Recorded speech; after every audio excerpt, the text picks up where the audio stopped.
기업들의 하반기 채용 일정이 본격화됐습니다. 하지만 지난해와 비교해 채용 규모가 확연히 줄며 취업준비생들의 시름은 더욱 깊어지고 있습니다. 전문가들은 공개 채용보다는 경쟁률이 낮은 수시 채용에 주목하고 있습니다. 올 하반기 채용 키워드를 이지연 퀸스 스피치 대표와 짚어보도록 하겠습니다. 보도국 경제산업부 정세미 기자도 함께합니다. 두 분 어서 오세요. 네.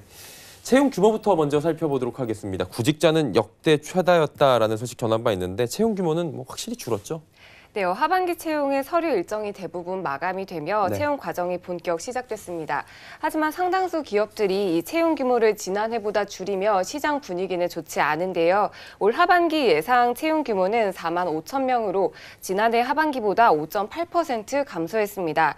눈에 띄는 점은 대기업과 중견기업 그리고 중소기업의 채용 인원이 모두 줄었다는 겁니다. 대기업의 경우 채용 규모가 지난해 하반기보다 4% 감소한 4만 3천 명으로 조사됐습니다. 중견기업의 채용 규모는 21% 줄어든 1,400명이었고 중소기업은 무려 49% 감소한 590명에 그쳤습니다. 기업들은 그 원인으로 경기 악화와 최저임금 인상에 따른 인건비 증가 등을 꼽았습니다. 네, 결국에는 들어가고자 하는 인원은 늘어나고 있는데 뽑는 인원이 줄어들다 보니까 구직자들의 그 부담이 굉장히 클 것 같은데 하반기 채용에 새로운 트렌드도 있다면서요? 네, 높아진 취업 무턱에서 업계는 이 수시 채용을 주목하고 있습니다. 이는 신규 사업 진출이나 인력의 필요에 따라 채용 공고를 통해 충원하는 채용 방식을 말하는데요.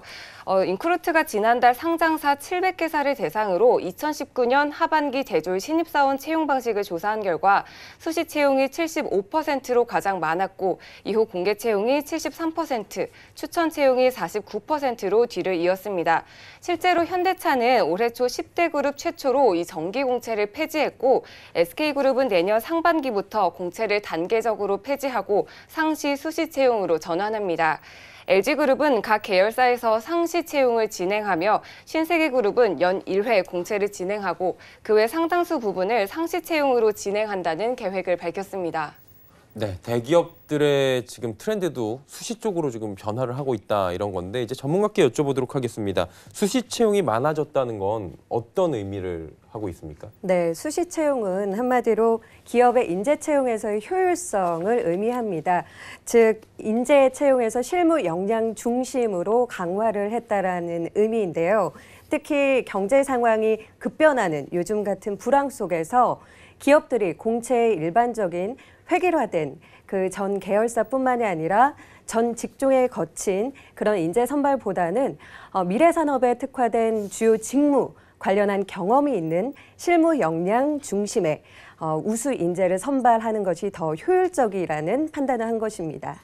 네, 기존 공채는 어떻게 진행이 됐고 지금은 어떻게 바뀌었는지 좀 여쭤볼게요. 네, 기존의 공채 같은 경우에는 연 2회 정도 그리고 졸업한 학사 이후에 일정이 시작이 되는데요. 그 일정이 시작이 되면 실무에 투입될 때까지 교육과 연수라는 것을 거칩니다. 그래서 경험이 없는 신입분들께서 기업의 실무 현장에 가서 적응을 못하거나 적성을 받지 않는 경우 조기 퇴사로 이어지는데요. 이를 방지하기 위해서 실무 경험이 있는 인재 채용 위주로 확대되고 있는 것으로 알고 있습니다. 그러면 수시 채용에서 직접 선발을 하고 뭐 그런다는 건가요? 네, 맞습니다. 일반적으로는 기존 공채에서는 인사팀, 기업의 인사팀이 인재를 선발을 하게 되었는데요. 이제 수시 채용에서는 부서별 그 실제 현장에서 일하시는 분들께서 직접 인재를 채용을 하기 때문에 실무 역량을 조금 더 구체적이고 그리고 까다로운 면접을 통해서 보고 있습니다. 네, 결국에는 이제 조금 더 많이 보고 진짜 인재, 회사에 맞는 사람을 뽑겠다 이렇게 받아들여지는데 그러다 보니까 면접 전형 강화되는 기조가 있었잖아요. 올해도 계속되고 있습니까? 네, 맞습니다. 기존에 들어보셨을 거예요. 취업 5종 세트라든지 취업 네. 7종 세트 많이들 들어보셨을 텐데요. 이렇게 스펙 중심의 인재 선발이 아니라 학업 역량, 스펙 역량뿐만이 아니라 조금 더 실무 역량에 맞는 인재를 뽑는 데 면접에 집중이 되고 있습니다. 그러다 보니까 뭐 이런 얘기들도 있더라고요. 내가 이것을 했다라는 A라는 것에 대한 스토리를 만드는 게 중요하다라고 하는데 그 이야기는 어떻게 저희가 하면 될까요? 네, 맞습니다.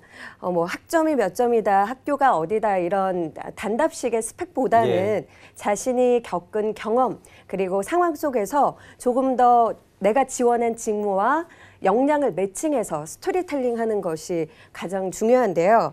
특히 하반기 채용에서는 상시 채용에 맞춰서 본인의 경험을 스토리화하는 작업이 반드시 필요합니다.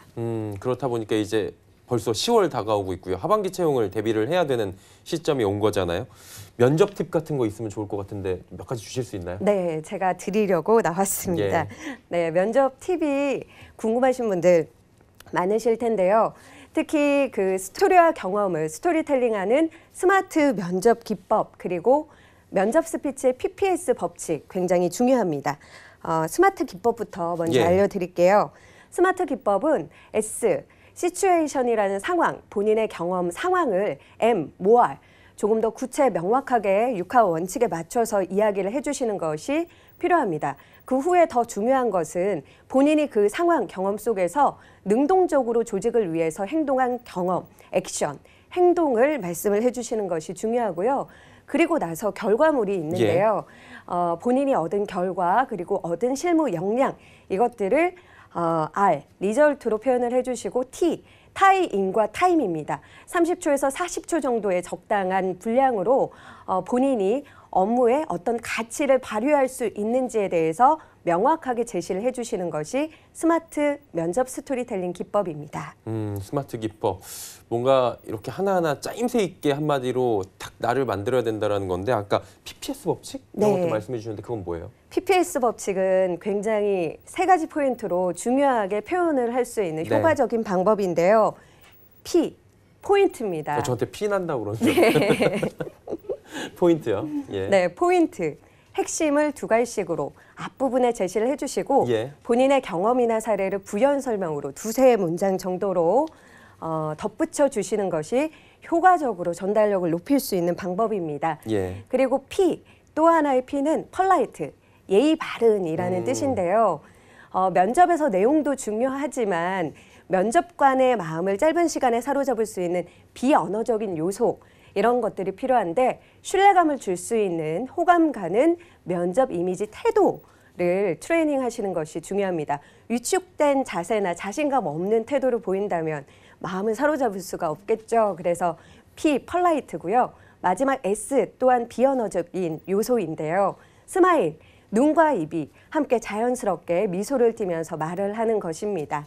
첫인상은 초도 효과로 단 7초 이내에 사람의 마음을 사로잡을 수 있다고 하죠. 웃는 얼굴에 침 못 뱉는다는 말이 있습니다. 그래서 밝게 웃는 인상으로 긍정적인 느낌을 주시는 것이 짧은 면접에서 효과적으로 표현할 수 있는 PPS 법칙입니다. 네. 스마트 기법과 PPS 법칙까지 이야기 나눠봤습니다. S 스마일 웃으면서 이제 마치도록 하겠습니다. 이지연 퀸스 스피치 대표와 하반기 채용의 특징과 주의해야 할 사항들에 대해서 짚어봤습니다. 두 분 고맙습니다.